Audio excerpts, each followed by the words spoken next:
Muy bien, buenos días, hermanos. Vamos a comenzar nuestro estudio de escuela dominical. Vamos a continuar con el estudio del libro del Evangelio de Mateo. Estamos viendo el capítulo 18 y vamos a continuar nuestra clase hoy en el versículo 6. Para ligar con nuestra clase anterior, recordemos que Jesús ya está en el plan de prepararse para ir a Jerusalén. Ya empezó a anunciarle su muerte, ¿verdad? Ya ha tenido serias disputas con las autoridades religiosas que ya lo atacan directamente. Y también les dio de alguna manera a sus más íntimos la visión de lo que Él es, ¿verdad? En la transfiguración. Y vimos que esta transfiguración se llevó a cabo, dice, en un monte muy alto, cuando había bajado a Galilea y volvió a subir. Y podemos, ahora sí tenemos mapa. Había bajado aquí y volvió a subir a un monte muy alto, y vemos que aquí hay muchos autores dicen que es el monte Hermón, uno de aquí que es uno de los más altos, donde fue la transfiguración, y luego empieza a bajar a Capernaum otra vez y va a venir a rodear por el lado del este del río Jordán para bajar a Judea. Eso es lo que vamos a ver en el capítulo que vamos a leer ahora.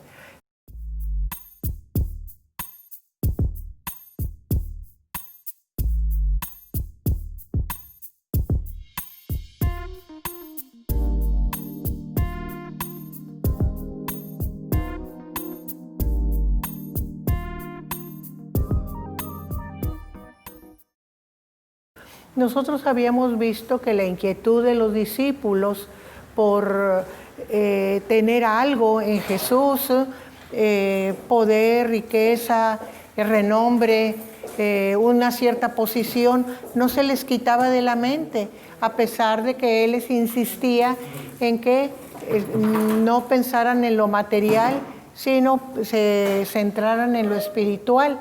Sin embargo, vemos que la idea no cede. Por eso preguntan, ¿y quién va a ser el mayor en tu reino, Señor? Siguiendo esa tendencia a la importancia, ¿verdad? ¿Qué lugar vamos a ocupar? ¿Verdad? Entonces Él les pone el ejemplo o la figura del niño y dice, el que sea como un niño es el mayor en el reino de los cielos. ¿Por qué? Porque ya dijimos que el niño es por naturaleza sujeto, obediente, dispuesto a seguir instrucciones de los padres. Entonces el que no sea así para con Dios no puede entrar al reino de los cielos. Eso es lo que Jesús les está enseñando, ¿verdad? Y entonces en este versículo en este pasaje que acabamos de leer dice, y cualquiera que haga tropezar a alguno de estos pequeños, y aquí nosotros tenemos que ver que Jesús está hablando de los niños cuando dice pequeños, pero también lo podemos aplicar al aspecto espiritual, que son pequeños espiritualmente los que acaban de llegar al Señor, ¿verdad? Entonces, cuidado con hacer tropezar a alguno de estos pequeños, ¿verdad? Eso es importante, porque a veces no tenemos cuidado con la gente nueva, ¿verdad? Y la ofendemos, la tratamos con rudeza, porque no es como nosotros. Pero tenemos que entender que es de los pequeños espiritualmente, ¿verdad? Entonces dice que cualquiera que haga tropezar a uno de estos pequeños que creen en mí, mejor les fuera que se les colgase al cuello una piedra de molino de asno. ¿Cuáles son las piedras de molino de asno? Pues las que se usaban para triturar el grano. Tenían una gran piedra y ahí ponían el grano, era un poquito inclinada. Y entonces tenía otra piedra que generalmente era circular, era como un círculo, que tenía un agujero, ahí le ponían una cuerda y un asno la movía todo alrededor de aquel depósito de trigo. Por eso piedra de molino de asno, ¿verdad? Porque era lo que ellos conocían, lo que ellos usaban todos los días. En México se usa el metate, en los primitivos, ¿verdad? Pero allá usaban eso, la piedra que era movida por un asno para moler el trigo y hacer la harina, ¿verdad? Porque recuerden que allá es cultura de trigo. Entonces, mejor le fuera ponerse esa piedra que hacer tropezar a un niño. Pero ay de aquel hombre por quien viene el tropiezo. O sea, que hay una advertencia, ¿verdad? Ese ay quiere decir le va a ir mal. Va a estar pidiendo en momentos de angustia, ay, quejándose. ¿Por qué? Por el castigo. Por eso, ay de aquel por el que viene el tropiezo, ¿verdad? Vamos a seguir la lectura, versículo 8.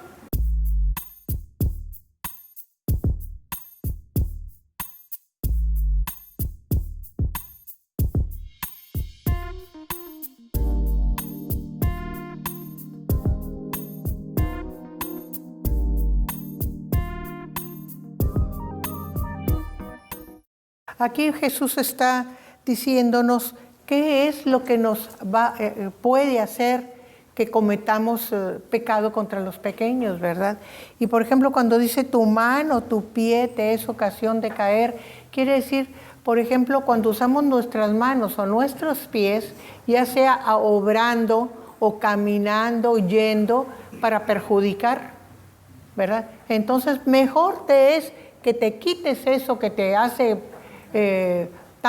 hacer tanto mal que no entrar al reino, que no entrar al cielo y ser echado al infierno. Mejor te es una, como las manos y los pies son de las cosas que más apreciamos porque somos inútiles si no tenemos manos y somos lisiados si no nos podemos mover, nos sentimos impotentes. Entonces, lo que es más importante para nosotros como personas, lo pone Jesús de ejemplo. Y luego sigue con los ojos, porque los ojos también son muy importantes.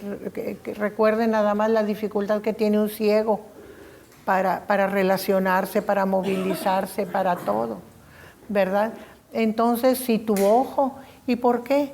Porque con la mirada nosotros vamos captando lo bueno y lo malo. Y si el ojo capta lo malo en preferencia de lo bueno, el ojo es malo, ¿verdad? Y si esto indica, por ejemplo, dice, pues, ¿qué puedes hacer con el ojo? Sí, mucho mal. Las miradas. Por ejemplo, ver cuál es uno de los problemas más grandes que tiene la sociedad ahorita. El perjuicio hacia no nomás las niñas, niños y niñas de los pederastras. ¿Qué ven qué es lo que hace que actúen tan mal? Su ojo. Ven con malicia, con ojo de pecado a los niños y también a las personas débiles, ¿verdad? Que podríamos considerar los adultos niños, ¿verdad? Tanto en el aspecto espiritual como de conocimiento. Una persona que, por ejemplo, que viene de un pueblo no tiene la misma sagacidad que una persona que vive en la ciudad. Y son víctimas en los medios citadinos. Y la gente mala les echa el ojo y se aprovecha de ellos. Entonces, por eso dice Jesús, si tu ojo te es ocasión de caer, si tienes miradas malas o tiendes, mejor quítatelo. Es una manera de decir, ¿te importa mucho tu ojo? Pues cuídalo. Cuídalo y ten miradas buenas hacia los demás y no miradas malas, ¿verdad? Es una manera de enseñar lo importante que es no usar nuestros miembros para el mal, ¿verdad? Porque hay de aquel, ¿verdad?, que los use para el mal. Vamos a seguir con la lectura, versículo 10.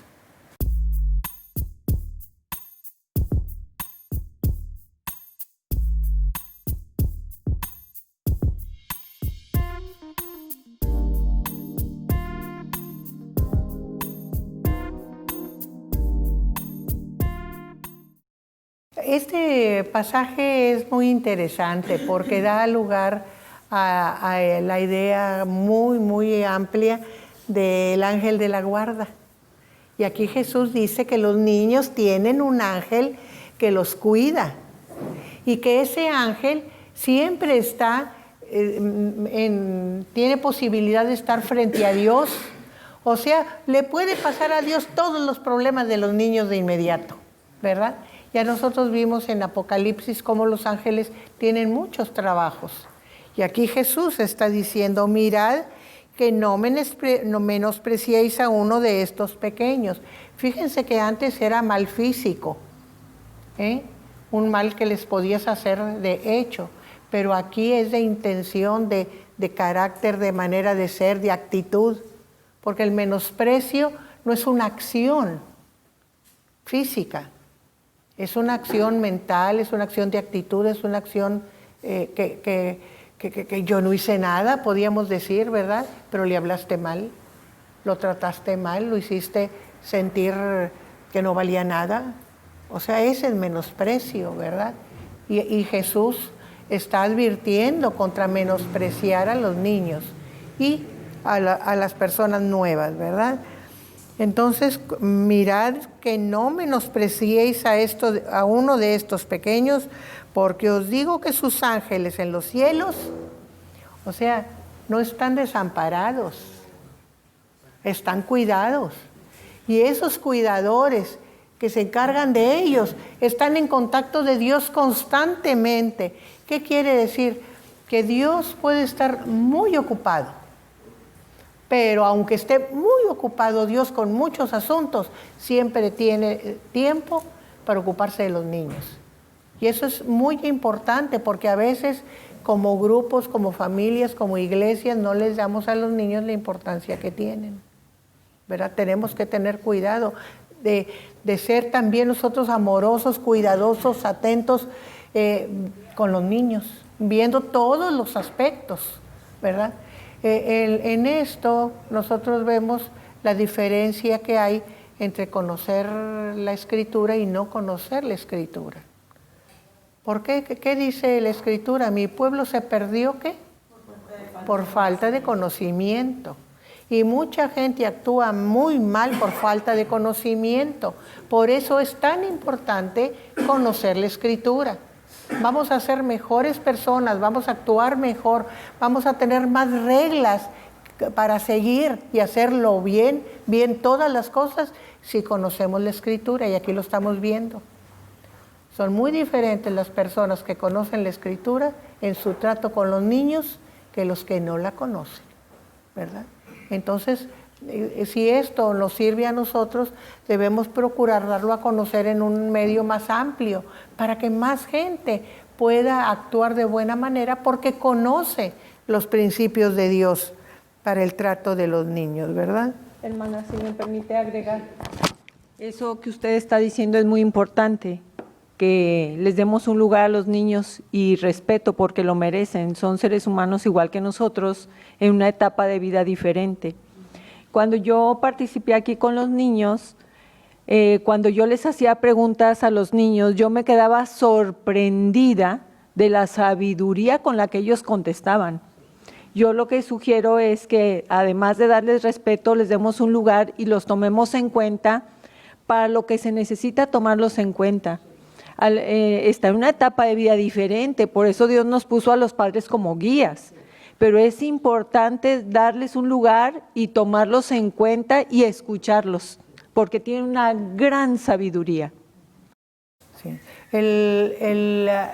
La regla para una buena convivencia siempre es el respeto. Y el respeto debe de ser en todos los niveles. Entre personas mayores con jóvenes, entre personas mayores con niños entre sí, entre jóvenes entre sí, ¿verdad? Pero el respeto es la norma para una buena convivencia, ¿verdad? Entonces, cuando hay amor debe haber respeto, pero muchas veces vamos a decir, la rutina de la vida nos hace que faltemos a esas a esas reglas que debemos de seguir. Entonces recordemos, amor y respeto. El amor se traduce en respeto siempre, pero hay veces que no hay amor, hay gente desconocida a la que no podemos decir que la amamos. Hay mucha gente que dice, no, yo amo a todo el mundo que tiene lejos, a todo el mundo que es invisible, pero al que tiene cerca ya es diferente. Yo me acuerdo siempre de los pastores, pero no me hablen de mi suegra, ¿verdad? En el ejemplo más común, ¿verdad? Para decir que hay personas que a veces no toleramos, ¿verdad? Aunque no es general, pero es muy común, ¿verdad? Entonces, que tengamos respeto por toda la gente. Si la conocemos, si no la conocemos, si es la primera vez que la vemos, si nos habló mal, no ponernos al mismo nivel, sino hablarle con respeto, ¿verdad? Es una cosa. Y cuando les damos labores a los niños en el área más simple, que es la del hogar, confiemos en ellos, en que van a hacer su labor conforme a cómo saben hacerlo y lo que saben hacerlo. Y si algo hacen de manera diferente o equivocada, corregirlos, pero confiemos en los niños. Sí. Fíjense que esa es la parte de aprendizaje. El niño desde chiquitito, sus juegos son aprendizaje. Todo lo examina, todo lo revisa, porque es la manera como aprende. Aprende viendo, aprende tocando, aprende desbaratando, ¿verdad? Entonces nosotros somos sus guías. Y cuando les damos una labor, sí, como dice Nelly, dejemos lo que desarrollen. Y lo que no hacen bien es el momento de enseñarlos. Mira, se hace así, ¿verdad? Porque ya hicieron su trabajo y ahora van a aprender un paso nuevo, ¿verdad? Darles la oportunidad, pero estar al pendiente, porque a veces los dejamos solos y luego nos enojamos porque lo hicieron mal o porque hicieron desastre, como dice una de mis nietas, abuelita hizo desastre, mamá.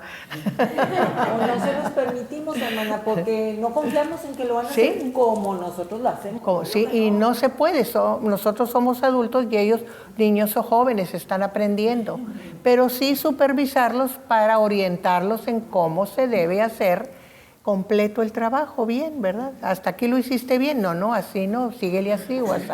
¿Verdad? O sea, las correcciones. Eso que menciona Nelly es muy importante porque lo que yo he visto en el país es que nuestros abuelos a los 17 años, 18 ya eran adultos. Luego nosotros, en el caso mío, pues como a los 21.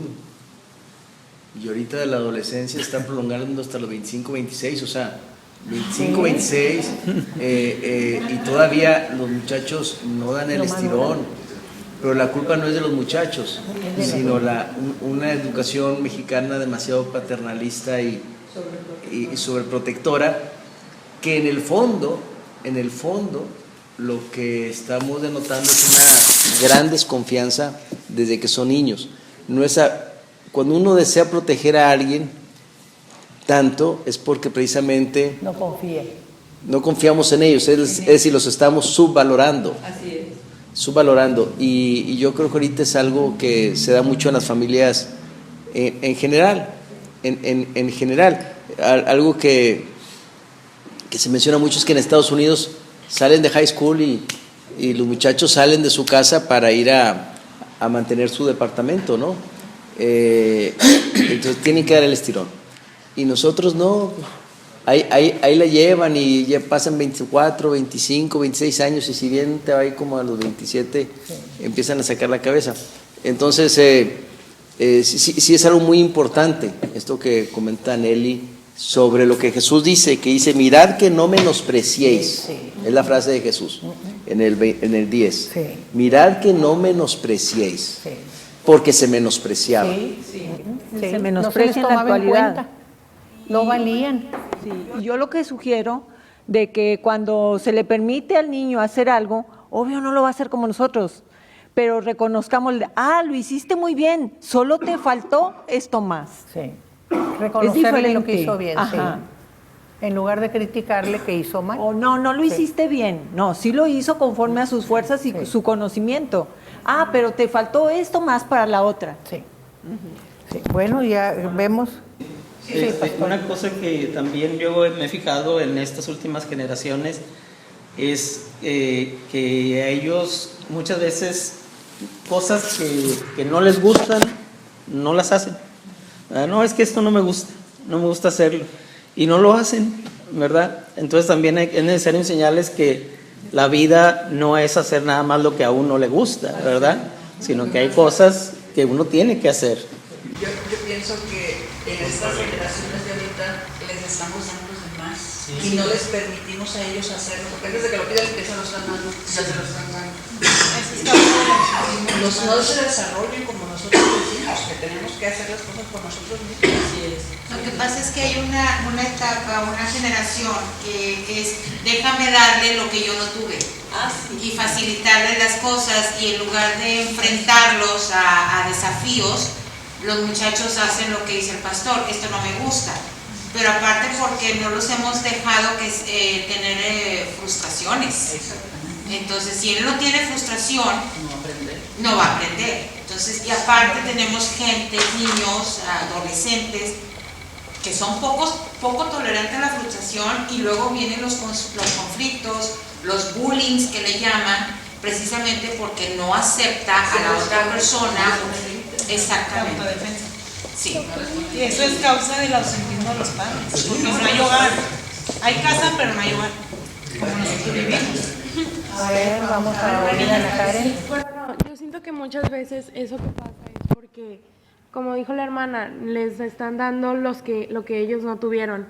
Entonces muchas veces los padres piensan como que a mí me tocó muy dura, a mí me dejaron crecer muy rápido, yo no pude disfrutar lo que era ser niño o ser joven. Entonces dicen, yo quiero que mi hijo disfrute lo que es ser niño y ser joven. Eso que no disfrutamos nos enseñó a valorar lo que teníamos un carácter. Y nos enseñó a valorar lo que después cuando lo tuvimos. Sí. Eso precisamente que no tuvimos es lo que hace que seamos quienes somos ahora. Sí. A ver, por aquí había otro comentario, sí. Se me hace bien interesante los comentarios en cuanto al crecimiento, pues que tenemos que tener, que desarrollar, ¿no? Yo me imagino ver esto en el aspecto espiritual, nuestro crecimiento, cómo fue, cuántos de nosotros fuimos discipulados, cuántos de nosotros tuvimos un crecimiento fuerte desde un inicio, y si no lo tuvimos, cuáles son las consecuencias para la iglesia.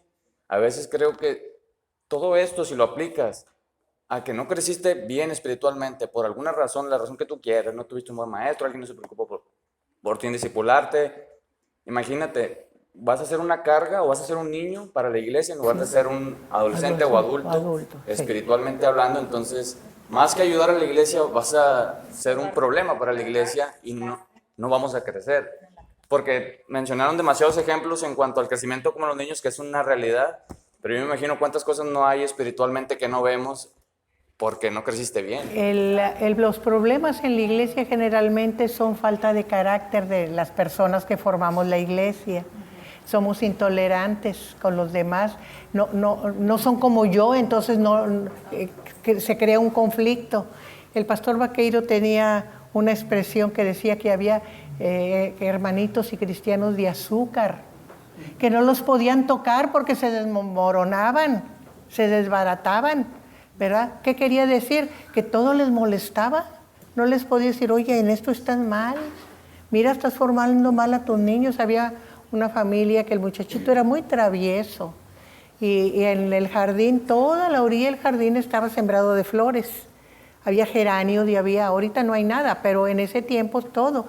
Y el muchachito iba y pisoteaba, iba y pisoteaba todas las flores. Decía, pues ahora las vas a resembrar, decía el pastor, porque las destruiste, ahora vas a componerlo. Y los papás se molestaban, ¿verdad? Pero era parte de la formación.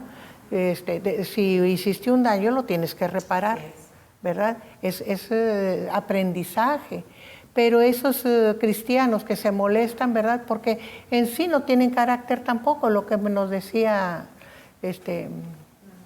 Emanuel, ¿verdad? Que no hemos crecido espiritualmente, no tenemos madurez, porque el que tiene madurez responde de manera adecuada. Yo me acuerdo el papá de Ana Karen y de Natalia cuando lo traje aquí a la iglesia, era traviesísimo. y la hermana Nerio era su maestra de escuela dominical. Y me daba las quejas casi cada domingo. Hermana, acaba luego, es muy inquieto y me desordena el grupo. Usted métalo en cintura y yo le voy a llamar la atención en la casa. Y al tiempo me dice, es de las pocas mamás que me oyen cuando les doy las quejas de los niños. Pues tenemos que cooperar con los maestros, tanto afuera como aquí, para que el niño se forme adecuadamente, ¿verdad? Pero es importante, ¿verdad? Es importante, sí. A mí lo que me llama mucho la atención es que el pensamiento de Jesús aquí es revolucionario para nosotros. Hasta hace cuántos años se hablaba, y aún en muchos países se habla sobre la importancia de los derechos de los niños y valorarlos. Entonces cuando veo a Jesús que le da un valor especial a las mujeres, a los niños, a los que no eran judíos, y ahorita usted hablaba de individualismo y humanismo, que también Jesús contrapone esas ideas que en su tiempo no existían como ahora. Me llama la atención el pensamiento revolucionario de Jesús, que aún hoy en día sigue causando conflicto en las personas. Y estoy seguro que en 100 años, si Dios nos permite que todavía haya este mundo, va a ser aún revolucionario su pensamiento. Sí. Yo quiero comentarles un poquito históricamente esto de la madurez. ¿Por qué el Bar Mitzvah, esa ceremonia judía para los jovencitos, era a los 12 años, 13 años? Porque a esa edad se le consideraba maduro y capaz de comprometerse. Bar Mitzvah significa hijo del mandamiento. Tenían que saber los 5 libros de Moisés de memoria y comprometerse con la ley a obedecerla.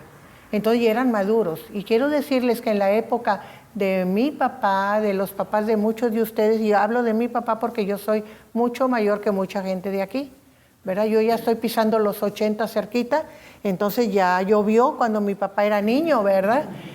Hace más de 100 años. Entonces, a los 12 años también ya eran responsables, ya iban a trabajar, ya empezaban, por ejemplo, a ser maestros. Para cuando fue mi época de niña, los que salían de secundaria, las chicas que salían de secundaria, ya eran las maestras de la primaria, ya eran gente madura. O sea, ¿cómo va históricamente cambiando eso de la madurez, verdad? Y como decía Aarón ahorita, pues oye, ya nosotros maduramos a cierta edad. Por ejemplo, yo ya estaba recibida, ya había terminado de estudiar a los 21 y a los 22 ya antes. Apenas pasé los 21 y ya estaba recibida, ¿verdad? Entonces era otra época, madurábamos más temprano y éramos responsables más temprano. Pero les quiero decir que la Escritura no siempre fue así. Yo siempre les recuerdo que Jacob a los 40 todavía era hijito de mamá. A los 40, porque las generaciones en ese tiempo eran de 40 años. Pero tenemos que ver el trasfondo. Isaac fue hijo de viejos, ¿verdad? Abraham y Sara eran viejos de 100 años. Entonces, ¿cómo lo criaron? Bien chiflado, ¿verdad? Bien consentido. Y lo mismo hizo él. Entonces, Jacob y Esaú eran sus niñitos a los 40, ¿verdad? Pero tiene que ver el contexto, ¿verdad? Entonces nosotros tenemos que cuidar siempre eso. Y la parte de la familia, los padres, es la influencia más poderosa para los hijos. Sí, y recuerden que la educación es en casa y no le echemos la culpa a los padres por nuestros traumas, porque Dios nos ha dado la capacidad de ser nosotros mismos y de formarnos nosotros mismos. Miren, muchos niños dicen, sobre todo de los padres alcohólicos, yo no voy a ser como mi papá. Pero ¿qué pasa? Apenas son adultos, se les olvida y siguen el ejemplo, porque el ejemplo es muy fuerte. Pero tienes la capacidad de ser tú. ¿Cuántas gentes increíblemente notables han salido de los estratos más bajos? Porque dijeron, no me quedo ahí donde nací, yo voy a superarme y voy a salir adelante. Y todo aquello que son traumas, como dice la psicología, lo subliman y lo vuelven bueno. Bueno, dicen que Leonardo fue un niño que extrañó, se le murió su madre muy chiquitito y la extrañó mucho y le hacía mucha falta, pero en lugar de deprimirse y de ser un mal hijo porque no tuvo la dirección y el amor de la mamá, sublimó su necesidad de mamá en las Madonas, en sus cuadros, o sea, lo superó con provecho. Y eso es lo que debemos de hacer las personas.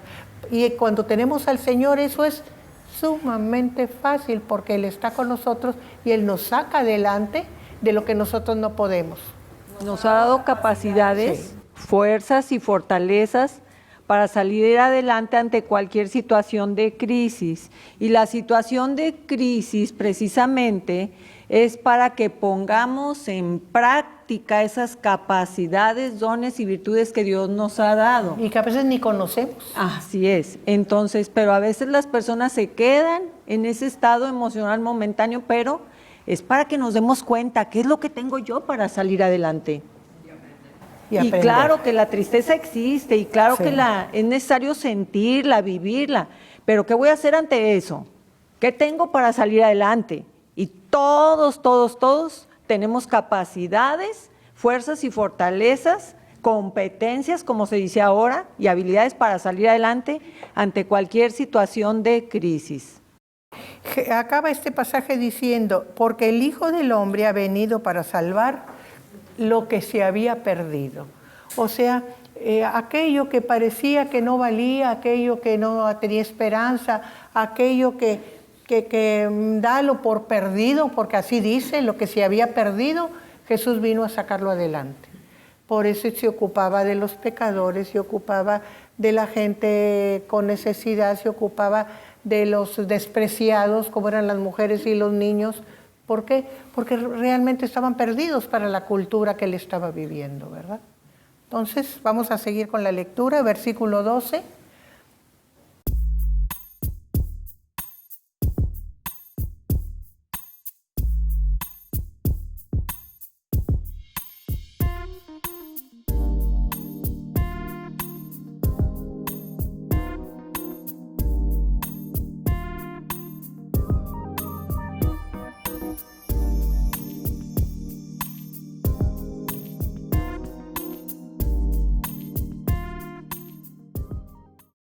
Aquí Jesús nos pone un ejemplo muy gráfico y que para la gente de la época era una vivencia de todos los días, porque recuerden que la cultura era agraria y pastoril.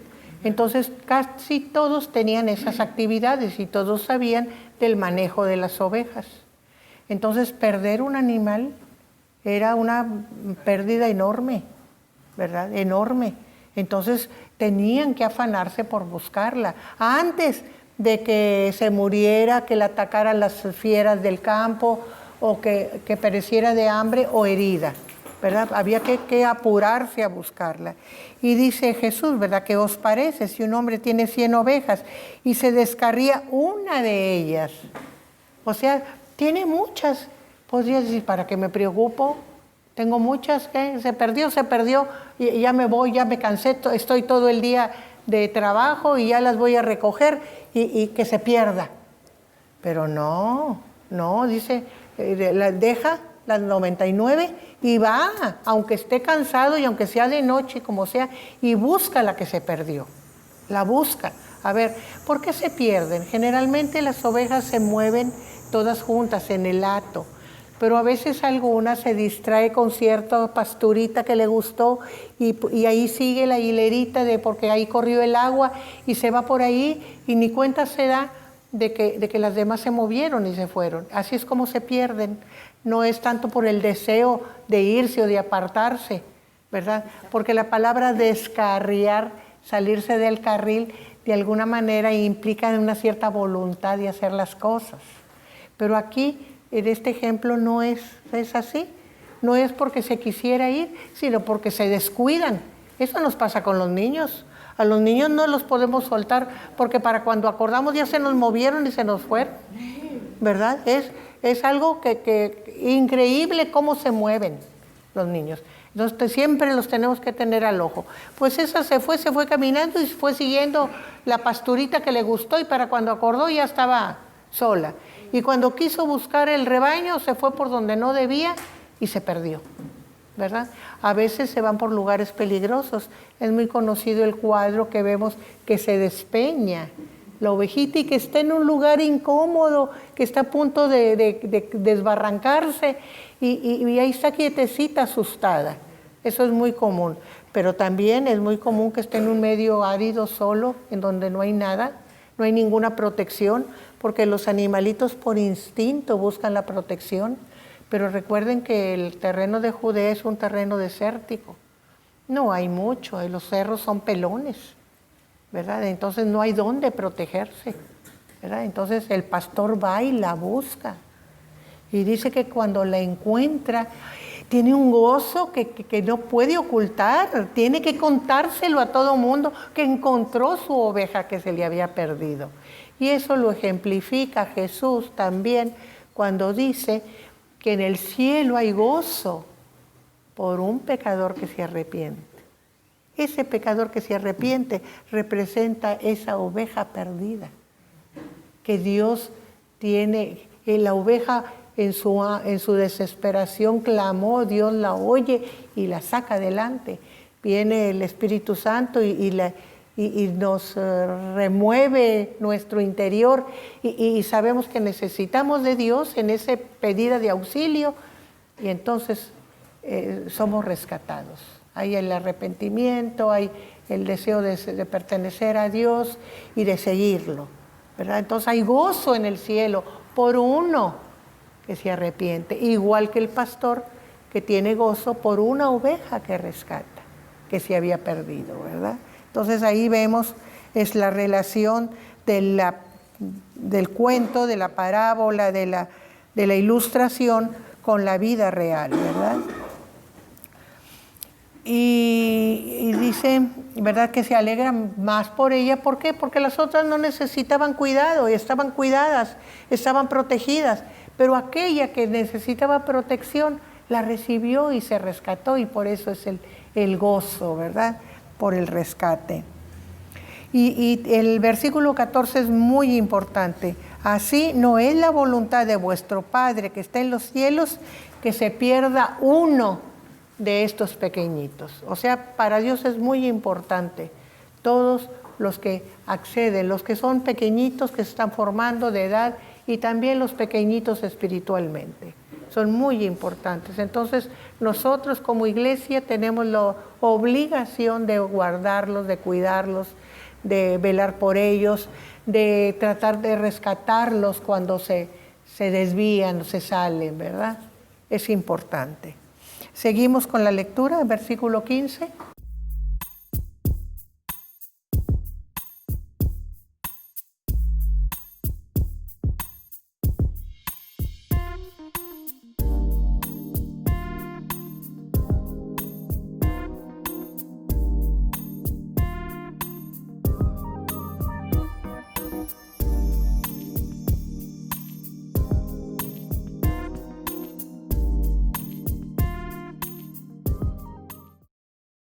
Miren, aquí los eruditos dicen que hasta el versículo 14 está hablando del reino y que está hablando pues de las cosas de enseñanzas en general, ¿verdad? De lo que es pertenecer al reino de los cielos.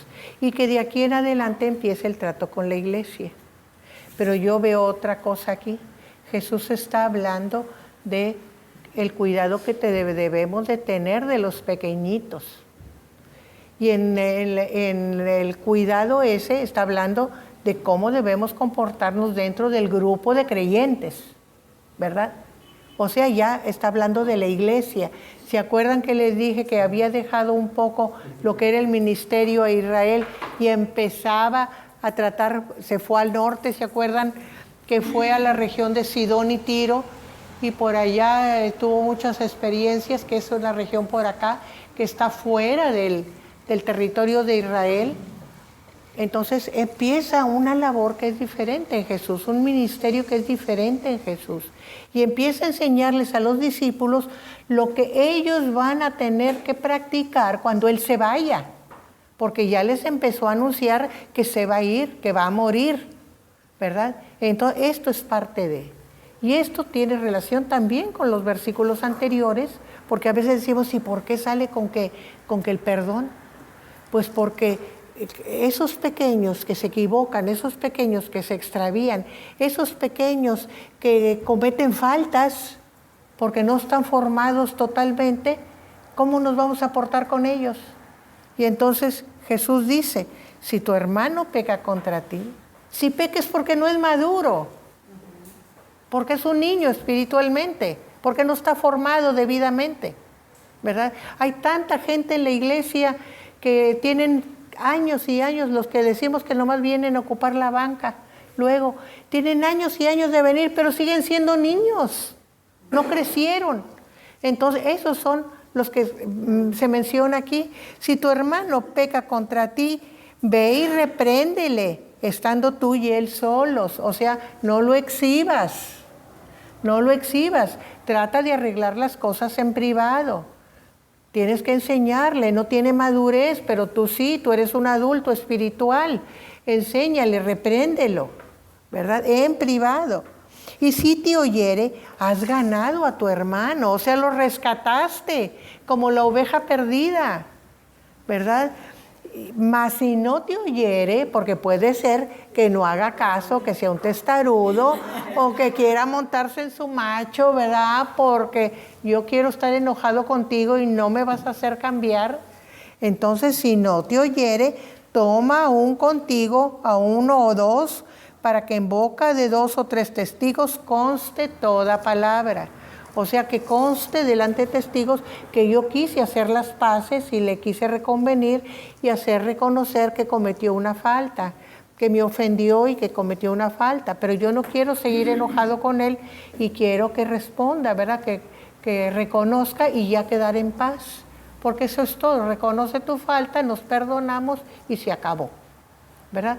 Entonces, pero que conste que lo hiciste.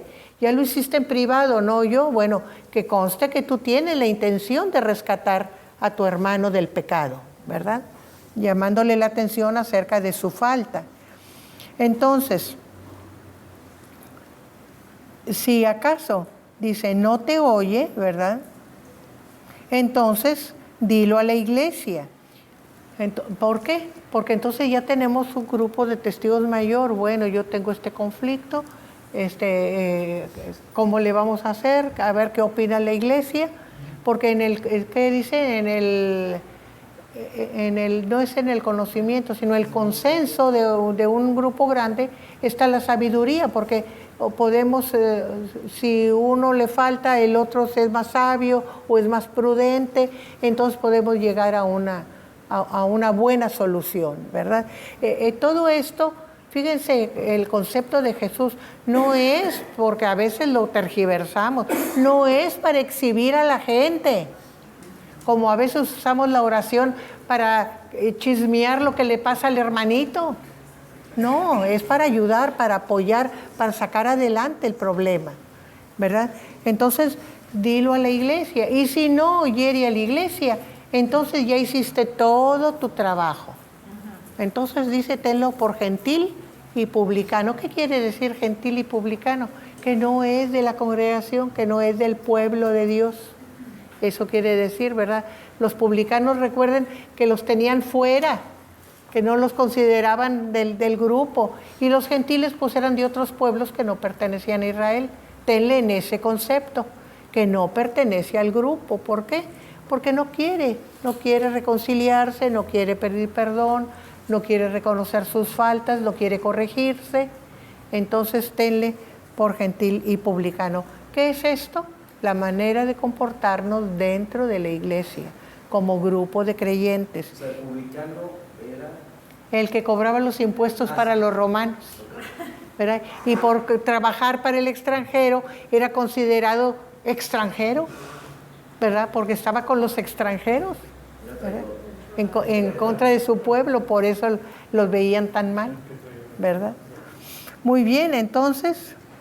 Aquí, hermana, Sí. esto que dice Jesús es parte de la de Deuteronomio, de la ley. O sea, era como lo que usted dice, era muy importante para acusar a alguien, que hubiese 2 o 3 testigos. Testigos, si no, no era válido. Sí. O sea, no está establecido por Jesús, sino que además era práctica judía. Sí, sí, ¿por qué? Porque no es nomás mi palabra, ¿verdad? Contra la tuya, no, ¿verdad? Tiene que constar, y eso hasta, de hecho la ley se basa en eso.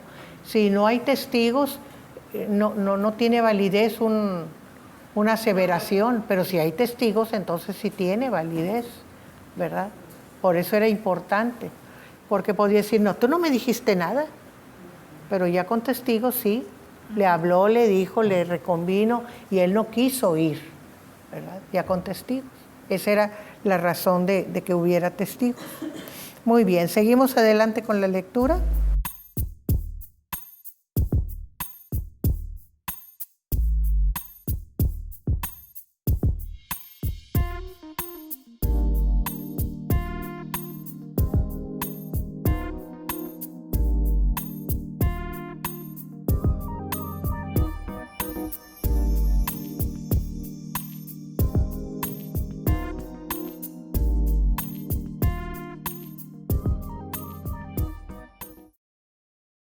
Aquí nosotros vemos cómo Jesús dice, de cierto os digo que todo lo que atáis en la tierra será atado en los cielos.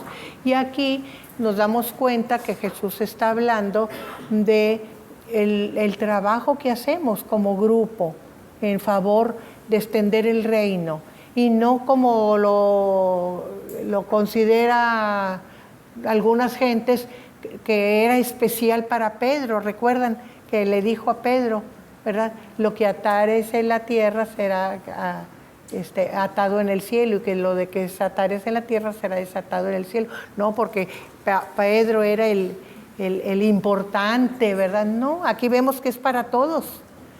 Que si tú ganas a tu hermano aquí, lo ganaste para el cielo, seguirá siendo allá. Y si tú no lograste rescatar a tu hermano aquí, y se quedará desatado de las cosas de Dios, se quedará desligado de Dios. ¿Por qué no lo lograste? ¿Verdad? Entonces, por eso lo que logres atar aquí estará allá. Bien. Y si no logras, si tú, por ejemplo, tenlo por gentil y publicano, es un desatar. ¿Por qué? Porque ya no pertenece al grupo, porque no quiso ser obediente, ser juicioso, corregirse, dejar el pecado. Entonces, desatado, hacía cuando venga Jesús. ¿Qué quiere decir en el cielo? Cuando venga Jesús y ajuste cuentas en su reino, ¿verdad? Entonces, le dará a cada quien según le corresponda, ¿verdad? Entonces, eso es atar y desatar. Y aquí comprobamos que no es exclusivamente para Pedro, sino para todos los cristianos. Y dice, si otra vez os digo, esto quiere decir que ya se los había repetido, ¿verdad? Que si 2 de vosotros se pusieren de acuerdo en la tierra acerca de cualquier cosa que pidieren, les será hecho por mi Padre que está en los cielos. 2 o 3 de vosotros, ¿qué quiere decir? Creyentes fieles, creyentes con convicción, en donde Jesús está en su corazón. Se pusieren de acuerdo en algo, el Dios va a oír y va a responder. ¿Por qué? Porque lo que pidan va a ser conforme a la voluntad de Dios, porque son creyentes fieles y Dios lo va a conceder, ¿verdad? Y sigue diciendo, porque donde están 2 o 3 congregados en mi nombre, ahí estoy yo en medio de ellos. Y esto quiere decir que no tengamos en menos los grupos pequeños que trabajan, ¿verdad? Que cuando se trabaja en el nombre de Jesús, por Jesús y con Jesús, ahí es el reino. Es en pequeñito, en semillita, pero es el reino, porque ahí está Jesús, ¿verdad? Nosotros sabemos, dice Jesús, que estará con nosotros hasta el fin del mundo.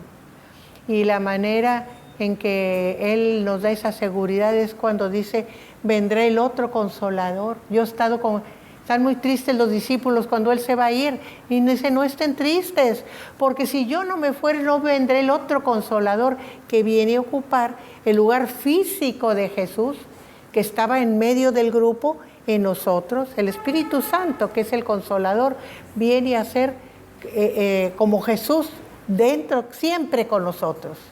Por eso es tan importante mantener la obediencia, la rectitud, las buenas maneras, las buenas actitudes, hacer la voluntad de Dios en todo. O sea, que nuestra práctica de fe sea una forma de vivir, porque de esa manera siempre está Dios con nosotros.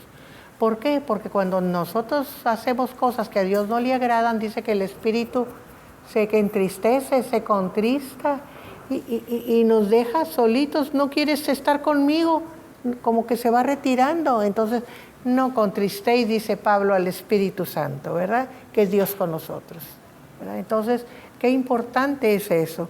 Y aquí Jesús dice, yo estoy en medio de ellos cuando dos o más piden algo o se reúnen, yo estoy en medio de ellos y Dios les dará aquello que pidieren, que es lo que dice aquí, ¿verdad? Porque donde están nosotros reunidos en mi nombre, ahí estoy en medio de ellos y les será hecho por mi Padre que está en los cielos todo lo que pidiereis. Bien, seguimos con la lectura 21.